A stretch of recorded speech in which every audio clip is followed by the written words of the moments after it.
inflaming tensions so soon after Australia's worst Turn it up more. terror Can't hear a attack. Is fucking this thing. fair assessment? Look, it was a horrific terror attack, but protests have had nothing to do with that terror attack. The Commissioner is picking up language from our Premier here, connecting the protest we've seen, peaceful protest in the city of Sydney, to the Bondi event.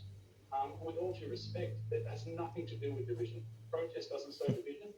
Protest is a way for the community to express itself, members of the community to gather, to see each other, and to align in their views, and also moderate their views with discussion and discourse. That's political communication. So sowing division is doing what the Commissioner is doing, and that's shutting down, having a chilling effect on protests, and then also deciding which communities can or can't represent. That's not his call, and yet he's just done that. There have been many members of the Jewish community out in Bondi that I've been speaking with as we've been covering this terror attack, and they've said they believe that many of the pro-Palestine marches that we've seen near weekly in the city have felt to be intimidatory in nature, and as a result, some of them have decided not to send their families anywhere near Hyde Park.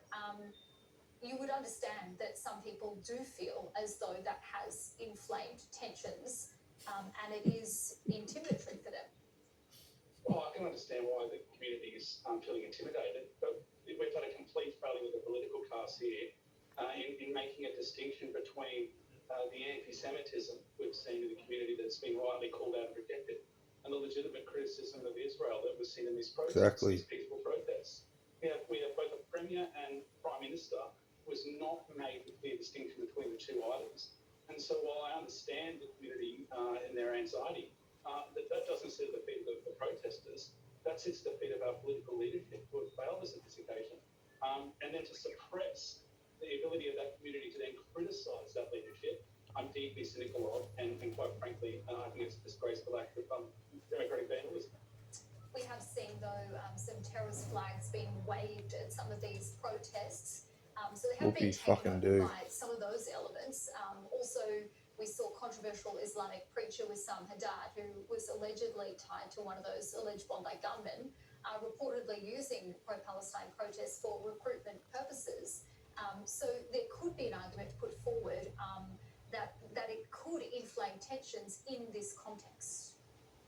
Look, I think there's going to be some discussions about banning terrorist symbols, but, I marched on the Sydney Harbour Bridge as part of my personal capacity. Good. And I know I saw and met members of the Cabinet did.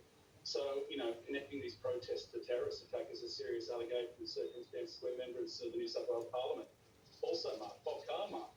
And so to say that there's a terrorist taken over, I think is unfortunately not quite the case. And while there might be some extremist elements, as there are in any political discussion, we do what we're doing now, we call it out. There's no place for it. Exactly. It's a peaceful process, a march for humanity. That's the Call it spirit in out which it was instead of organised and certainly banning everything. And that's the way the community moves forward in terms of calling for that non-violent resolution of our political discussions in this bill. I note too that this ban is extended for a further 14 days, which doesn't then include Australia Day. No doubt there'll be groups preparing Invasion Day marches, so we'll have to wait to see where the police commissioner sits with that when he returns to make that decision. But for now, Timothy Roberts, thank you for your time. Thank you very much for having me. Well, Anthony Albanese could be preparing to announce a backflip on holding a royal commission into the Bondi massacre. Political reporter Ruben Spargo